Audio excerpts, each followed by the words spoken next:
The focus points in your camera come in all different shapes and sizes. Which one should you be using? I'm going to tell you about my favorite one on today's episode of Ask David Bergman. Hey there, everybody. Welcome back. Here I am, as always, answering your photography questions. You know what to do by now. If you've got photo questions, you just go to askdavidbergman.com, submit the form on that site, and I just might pick your question to answer right here on a future show. Today, I've got a question sent in from Brenda P, and she wants to know, I have a new Canon R5, but I'm having trouble getting clear, clean images. I move the focus point to where I want, but as soon as I hit the button to focus, all the squares flash, but not on where I place the focus point. What am I doing wrong? Brenda, thanks so much for sending in that question. I really appreciate it. The autofocus systems in our camera today have gotten very complex. There are so many different settings. It gives you a lot of customization. That's a great thing because you can really take control of your camera and have it do exactly what you want. But it also can be very confusing if you don't understand what every single setting does and how they all work together. Now, I do talk quite extensively about autofocus modes and a lot of other things in my live concert photography workshops. Yes, that's a shameless plug, but I am sold out for 2021 already. But get on the email list at shootfromthepit.com. And you can join me at a future workshop. It's a live concert experience. You spend the day with me backstage, and I teach you everything you need to know about shooting concerts, sports, really action of any kind. But when we talk about autofocus systems, every camera is a bit different. Now, I'm a Canon shooter, so I can specifically talk to that system. But Nikon, Sony, Panasonic, most of them, especially the higher-end models of those systems, do allow you a lot more customization. And one of the things they allow you to do, and I think, Brenda, this may be the heart of your problem, is it allows you to change the size of the focus point that you're using. Now, if you start with the very smallest point, what we're talking about with the focus point is wherever that point is, whatever that point is on, that's what your camera is going to focus on. It's only going to look at that section of your image, and that's what it's going to focus on, whether you're using the half button press on your shutter, which I hope you're not, but if you are, that's the way that works, or back button focus, which I think is a much better way to go. That's a rabbit hole we're not going to go down in this video, maybe in another one. But if you use the smallest autofocus point, in Canon's case, it's called 1 AF. These are from the EOS R, these pictures, but the R5 is very, very similar. That 1 AF is the smallest focus point, and by far, it is the most accurate and the fastest. If you think about it, it makes sense because the smaller the area the camera has to look at, it's going to be faster because it doesn't have to look at a big, wide area.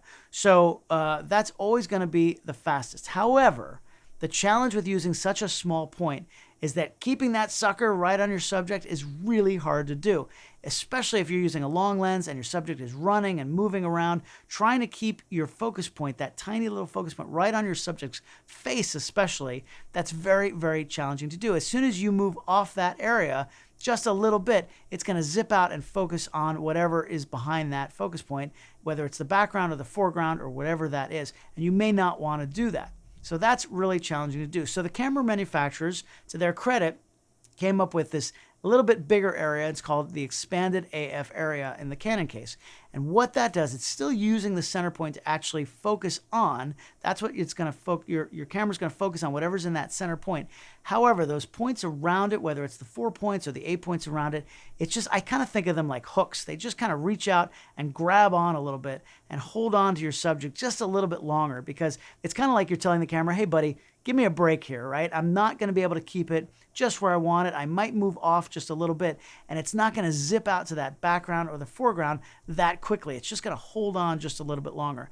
This, to me, is my favorite mode. This is what I'm going to shoot in 99.9% of the time, and I find it gives me the most control where it's a small area, it's very fast, but also is big enough that it helps me out when I just move off the subject just a little bit.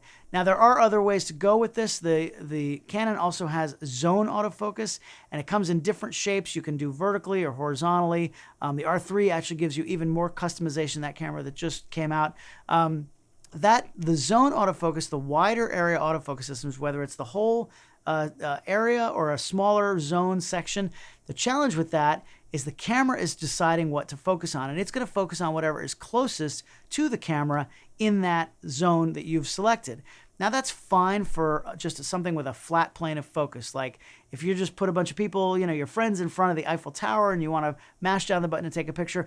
If I ever hand my camera to somebody to take a picture of me and my friends, as like tourist kind of photos, I'm going to switch my camera over from that expanded AF area to the zone autofocus, because unless they really know what they're doing and they're photographers and they know where to place that focus point, most people are not going to know how to do that. So that zone autofocus, it doesn't work as soon as something comes out in front of your subject. The camera does not know that you don't want to focus on that. You want to stay on the person's face. So as soon as a hand or something like that comes up, that's the camera's going to zip out and focus on that. Here's a real world example. This is Luke Combs, who I'm on tour with. During a production rehearsal, the neck of his guitar is obviously out in front of where his face is, and the camera doesn't know that I don't want to focus on that. So it's going to focus only on that guitar. It's never going to pick up his face there as long as that guitar neck is out in front and in that zone area. So what I do is I will switch to that smaller expanded AF area, and I can be much more precise about where I put that focus point, and I can put it right on his face and then shoot all day long.